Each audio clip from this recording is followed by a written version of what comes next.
had that dream again. You're talking about the dream where you're too scared to leave the house, even though you need to get the mail? Yeah, that one. Actually, it was a little different this time. Interesting. How was it different?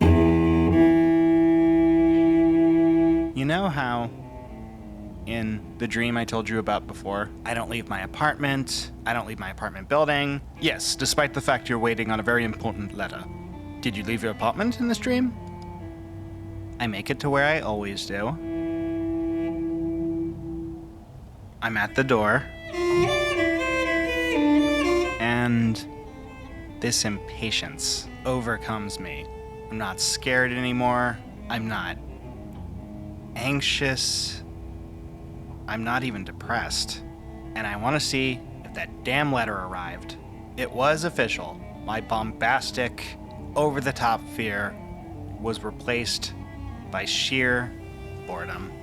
Although my fears weren't totally unfounded, I stepped out into a world that was somehow 90 degrees and 20 degrees at the same time. I felt like I needed a blanket, but I also was all of a sudden very sweaty. Oh, wow, okay. Well, what happened next? Kinda had the same feelings wash over me, but had the realization that, hey, I stepped outside, and the sooner you grab that letter, the sooner you can stop being hot-cold, or cold-hot. So I put one foot in front of the other, in front of the other, in front of the other. And before I realize it, I'm walking. You always mention you have your camera with you in this dream. Yes, although it's always either doesn't have a lens, or I forgot the battery, or it's my old broken one. Today I had my favorite lens, but I'll get to that in a second. As I'm walking, the normally bland car wash across the street is flashing lights at me. Flashing lights? Like the song? Can you stay focused, please? Sorry. What kind of lights? They keep flashing in sequential order. Red, blue, green.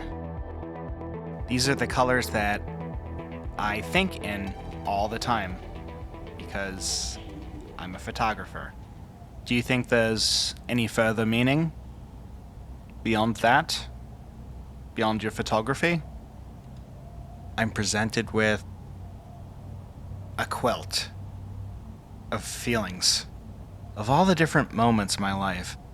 When I took a step out into the uncomfortable, and how I was always greeted with something beautiful at the end.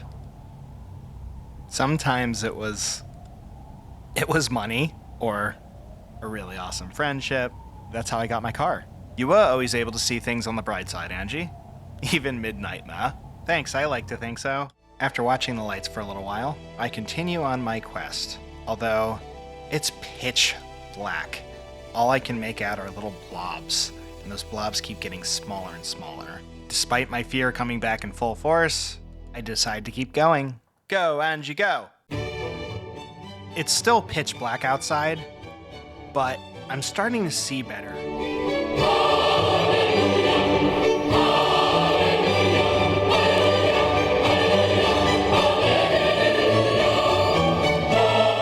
And I see in front of me, I get the flowers in focus. I can barely see them through the viewfinder. I snap a few pictures.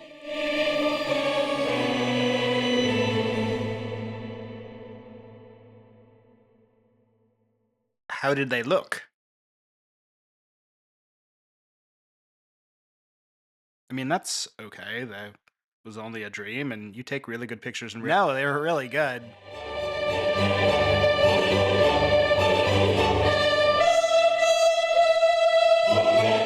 Honestly, this is a little refreshing to hear.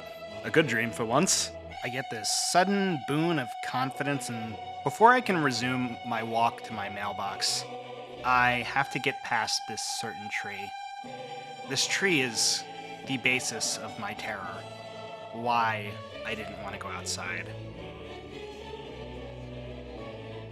But for some reason, despite being in my cold apartment parking lot, I'm now all of a sudden creating all these different images. And before I even realize it, I run smack into my mailbox. So I get my key and I open it.